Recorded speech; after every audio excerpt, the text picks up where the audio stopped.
Hello and welcome to BBC News with me, Rebecca. And me, Joel. Tonight we'll be speaking to the winners of Monmouth's Got Talent. Looking at some shocking new research about horses. Studying the major increase in absences during school time. And in sports we will be looking at the latest development in the Rugby Six Nations.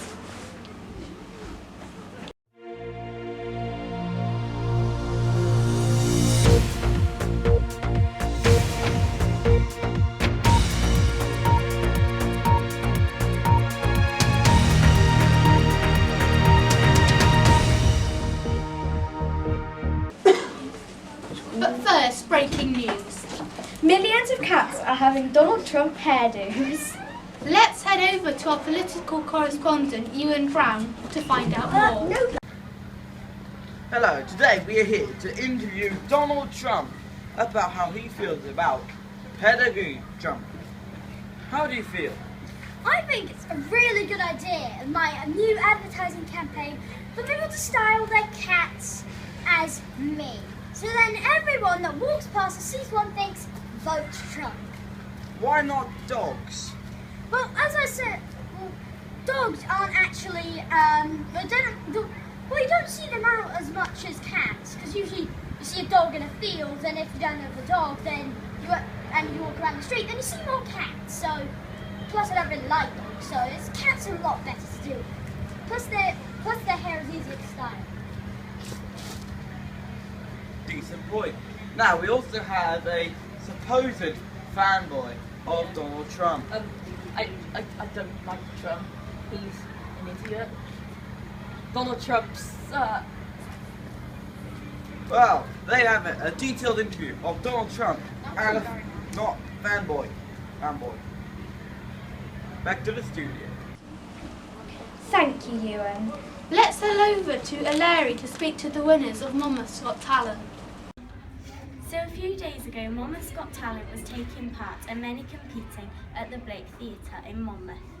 So here we have Bronwyn Davis, the winner of Monmouth's Got Talent. Do you have any idea of how many people were competing? I think there are about 9 people competing, 3 people from each school. What was the most absurd act there was on the night? I think the one that stood out to me was when they were the winners of the junior Monmouth's Got Talent, and they had to see how quickly they could do a Rubik's Cube whilst the mum was playing the violin, and did it in 1 minute and 30 seconds. What were the acts from the competition? Me, Ella Young, and Ella and Cassie. Was it a successful? Thank you for answering our questions with a lot of thought.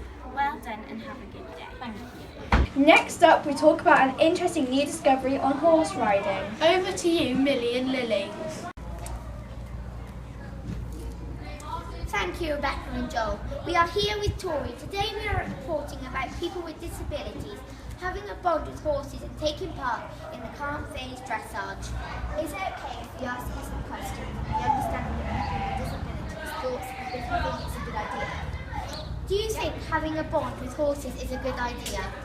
Yeah, it's definitely a good idea because it gives people a chance to bond with something else. Say you're not having a good time at home, whatever, it's nice to have something there to distract you. Yeah. Do you think dressage is a calm? Do you agree that should take part in dressage? Disabled people should definitely be given the opportunity to ride. I think it's a nice sport, and especially dressage. It's definitely more calmer than say show jumping. So it'd probably be more suited to people with disabilities, but that's not to say that they might want to take part in show jumping and stuff. But yeah. Thank you for letting us talk to you and also answering our questions. Thank you. Next up, we talk about the increasing rise of school absences. Let's hand it over to Reese and Tom with more information on the subject. Now to a parent who believes in taking his children out of school. Thank you. And now to a parent who believes it is unacceptable to take his children out of school in term time.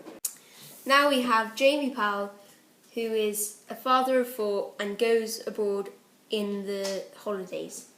Jamie, good evening. Good evening, Tom. Do you think it is acceptable to go on holiday during term time?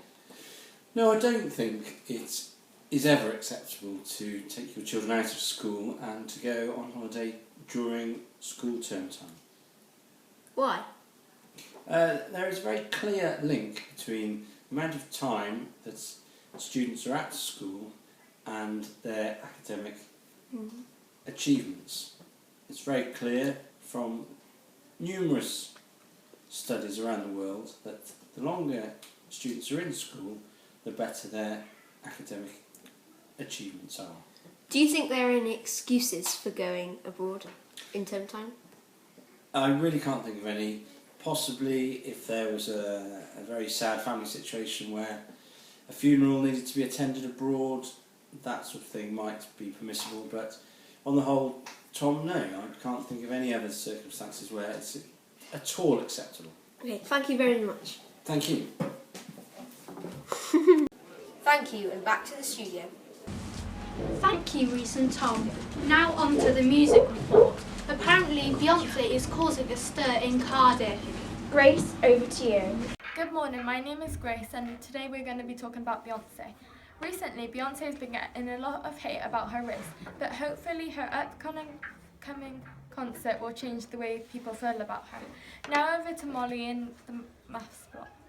Good morning, I am here in MCS with Listerans to talk about Beyonce. So what do you think about people being racist towards Beyonce? Well, I haven't personally heard, I tend to focus on the positives of Beyonce because I think it's a really good thing that she's, doing a lot for equal rights and promoting women and particularly black women, especially with her new album. And I think it's great that she's showing that positive, she's being a positive role model for black women in particular and women in general, I would say. What is that atmosphere like at a concert? Absolutely amazing. Loads of dancing, loads of singing. It's just a really great place to be. It's a really good atmosphere. When did you go? I went to see her in 2013, I think it was, or 2012, I can't remember, in the O2 Arena in London. Are you excited for the upcoming concert? I am, I can't wait. Particularly because whereas last time I was right at the back and I could barely see her, this time I'm going to be in a box, so I'll be able to see Beyonce really close up and actually see her face rather than just see a dot moving around. Thank you for your time. Now over to Eliza. Hello, Ria. So why do you like Beyonce? I like her because she's amazing at singing. Where are you going to see her? I think I'm seeing her in Cardiff. Are you looking forward to it? Yes. What's your favourite song? Halo. Thank you for your time. Have a good day. Now back to the studio with John and Rebecca. Thank you, Grace. Let's hand it over to Matilda to hear about school uniform problems. Is Mrs. Manners and me, Matilda, and Henry, interviewing about school uniform. So, Mrs. Manners, what do you think about uniform? I think uniform is a really important factor in school. I think that it gives us a sense of community and a sense of community together, and I think that it allows everyone to be seen as equal. Do you feel that children should be able to express themselves at school by wearing their own clothes? I do think that your expression of your individuality is important, but as I said before, sometimes dress can be a dividing factor between young people, particularly with some maybe that are from a less African background, and it can sometimes cause some problems. There are racial factors causing that as well, but I really do feel that sense of ownership of your school and sense of unity together as a student community is important, which is why I think wearing a uniform together is always important. Do you think that we should change the uniform in any way? I think that as a school we need to listen to student voice, and I think through the school councils that there are ways that we can discuss any matters arising in regards to uniform, and I think that over the last couple of years students have been highly involved in that decision making process, and I know that with Mr. Williams at the moment that has been at the forefront of those discussions in terms of looking at ways of modifying uniform to meet the needs of young people. And as you were talking about a bit more about that expression of individuality, I think is important. So I think that over the next couple of months and over the next year or so, particularly as we move into our new school, we will see a change ahead. So I have seen a sneak preview, and I think it's very exciting indeed. Thank you very much for answering our questions with a lot of thought. Thank you once again and have a lovely day. You're welcome. Thank you, Matilda. It's time for the sports review from our sports commentator live from the Principality Stadium. Josh, over to you. Who do you think is going to win the Six Nations this year? Wales. What do you think about the upcoming England and Wales match? It'll be a tight one, isn't it? It'll be tough. I don't think Wales is going to do it. Who do you think is playing the best of the Welsh team this year at the moment? Toby Palatine. Why do you think that? Nice. He's good, he'll wrap him up. He gets good in the pace and swim. Come on, we're going to look down yet. Do you think Wales played amazing on the front row? Well, he didn't really particularly well. Defended well, but attacking wise he didn't well.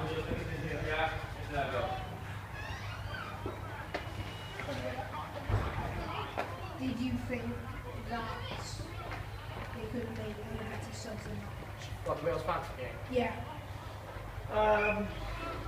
Yeah, you could have brought on someone with a more attacking threat. And I know they didn't have him on the bench, so maybe Matthew Morgan or something like that. Thank you for your time. Back to Joel and Rebecca at the studio.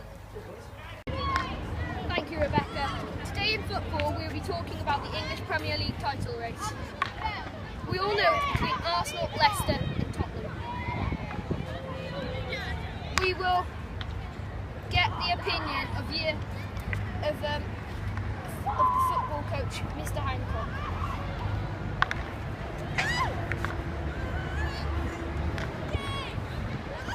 Who do you think has the best squad? I think squad-wise, probably Arsenal on paper because they've got the big name signings, etc.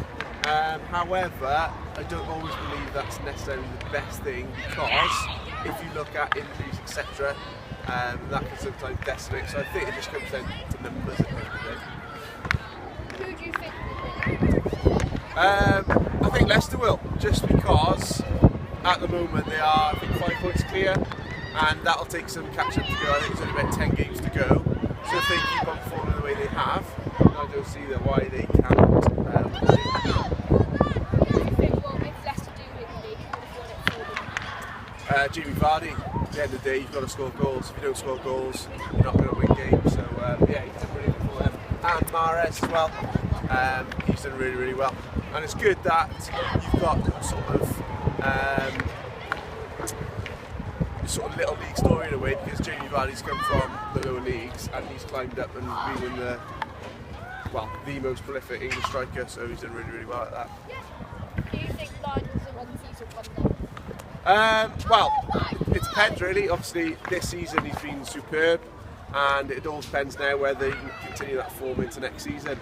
If you look at the likes of people like Michu, who a couple of seasons ago was banging in goals for fun for Swansea, and then he's gone completely off the radar. I think he's playing in like Spanish Division 2 now. So we'll see next season. No problem. It's time for the newspaper review. Today in the studio we have Mr. Jones, Head of English in MCS, and Molly, a student from MCS. Thank you for joining us today here, Mr. Jones and Molly. Obviously, being an English teacher, you know a lot about journalism and newspapers. So what newspaper article caught your eye today then, Molly? Well, the article that caught my eye is about a man. He's planning on sailing across the Atlantic Ocean in a 65-foot homemade whale. So what are your views on this, Mr. Jones? Well, I think it's really strange indeed. I can't imagine what would motivate someone to undertake such a dangerous adventure. But nonetheless, I think the man is very brave, and I admire him for his bravery. Okay, thank you, Mr. Jones. So I hear the English results have just come through for MCS. Yeah. So what do you think about them? Well, they're around about 10% higher than they were this time last year. So we're currently sat on around about 62% A star to C grade in Year 11. That's with controlled assessments. And we're hoping when Year 11 sit their exams again in the summer, we'll be sitting on somewhere around about 82 to 83% A star to C grade, which will be our highest score ever. Wow, very high scoring pupils there, Mr. Jones. Now it's time for a quick catch up on the weather. Ella, Lily, it's over to you. Action. Thank you, Joel and Rebecca. This week the weather will be very blustery. There seems to be something coming in, raining cats and dogs. That's not a cat or a dog, it's Paprika. In other weather news, there is a high amount of pressure coming down from the north. It seems there's other news coming in. It's snowing, hailing, lightning.